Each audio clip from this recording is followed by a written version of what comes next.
교계에서 여러 가지 모양으로 통합을 시도하고 있습니다. 그러나 교회는 인간적인 방법으로 뭉쳐질 수 있는 것이 아닙니다. 유대인들이 바리새파 사두개파 같은 교파를 고집하는 강팍함과 교권을 지키고 차지하려는 다툼에 빠져 메시아 예수님을 영접하지 못했지만 교파와 관계없이 겸손한 마음으로 세례 요한의 증거를 받고 회개하던 사람들은 예수님을 따르는 무리를 이루었고 성령이 임함으로 신령한 교회를 이루게 되었습니다. 반대로 진리를 따르지 않던 교권 교파의 세력들은 망하고 말았습니다. 지금 여러 교파가 나누어져 있는 상황은 루터의 종교개혁에서 출발한 것입니다. 교회가 진리에서 탈선된 것을 보고 개혁을 일으키자 교황이 루터를 축출했고 신교와 구교가 나누어지게 된 겁니다. 그런데 개신교에서도 신령함이 없는 자들이 교권을 쥐고 진리를 탈선하는 일과 그것에 반대하여 성령의 역사를 따라 진리를 사모하는 생명들이 분리되어 새로운 교파를 이루는 일이 교회가 확장되는 과정 속에서 반복되어 오늘의 많은 교파를 이루게 된 것입니다. 그러나 시간이 흘러 교파들이 나누어진 이유가 흐려지고 교권의 다툼만 남은 현실에 있습니다. 참된 종교인 기독교는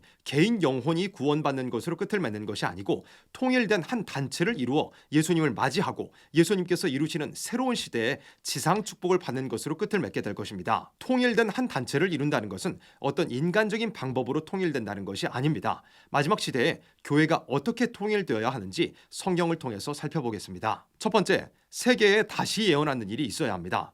저가 내게 말하기를 내가 많은 백성과 나라와 방언과 임금에게 다시 예언하여야 하리라 하더라. 다시 예언이라는 것은 하나님께서 선지자들에게 묵시로 보여주셨던 예언서를 가지고 계시록 10장 7절과 같이 외치게 되는 것인데 세상 나라가 그리스도의 나라가 된다는 종말의 역사를 선지서와 계시록을 짝을 맞추어 본문대로 증거하는 것입니다. 여호와의 말씀인 선지서는 지상 평화 왕국을 목적하고 기록되었기 때문입니다. 모든 선지자들의 예언을 그대로 읽어서 증거할 시기입니다. 선지서의 예언은 구약 시대를 배경으로 하여 종말을 예언한 것입니다.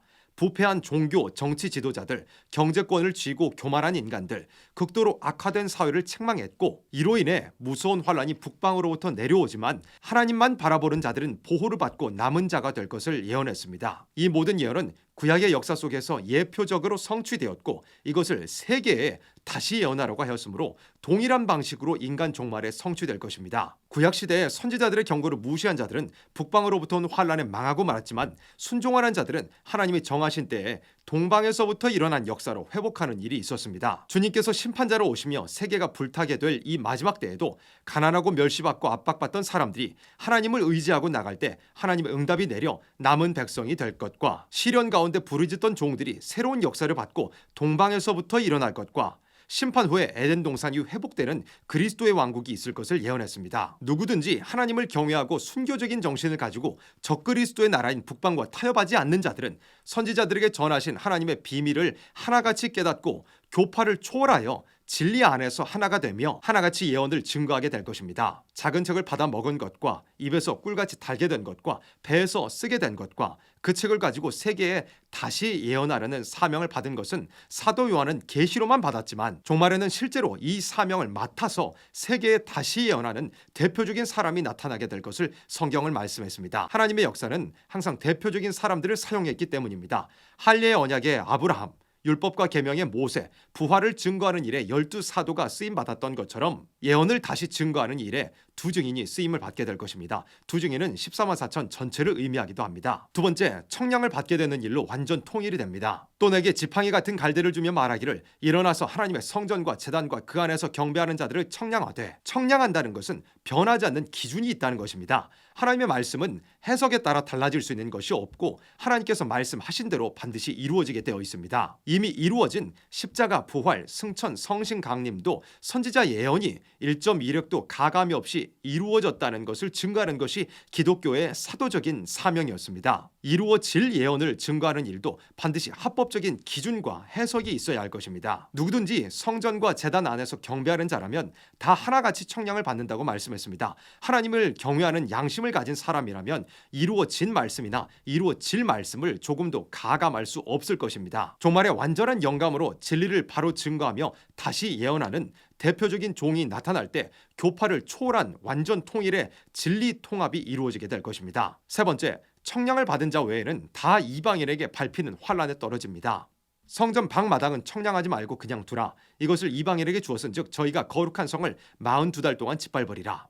하나님께서 이방 세력을 들어서 환란이 오게 한다고 하셨는데 요한계시록의 붉은 용이 이용하는 붉은 짐승이 거짓 선지와 합세하여 42달 동안 일할 권세를 받은 때를 대환란이라고 할 수 있습니다. 이것이 인류 역사의 마지막 환란입니다.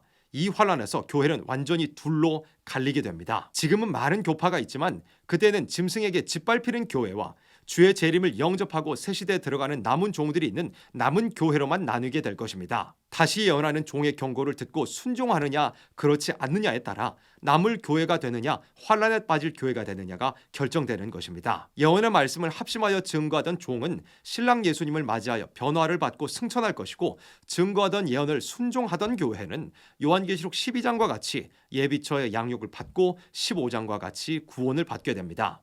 예언의 말씀을 하나같이 증거하던 종들은 예수님과 함께 왕노릇하게 될 것이고 예언을 듣고 회개하고 따라오던 무리들은 백성된 자격으로 계시록 16장 15절과 같이 지상 강림하는 주님을 백성된 자격으로 영접하게 됩니다. 기독교의 통일은 인위적으로 되는 것이 아니고 교파를 막론하고 진리 안에서 자동적으로 통일되는 일이 있을 것입니다. 오직 예언의 말씀을 바로 증거하는 종을 통하여 교회가 진리 안에 통일될 것이고 기독교의 역사가 마무리될 것입니다. 예언대로 종된 자에게 승리 역사가 내리고 예언대로 백성된 자에게 보호가 있고 예언대로 온 세계가 1시간 동안에 불탈 때에 남은 자가 새 시대에 들어가게 되는 것입니다.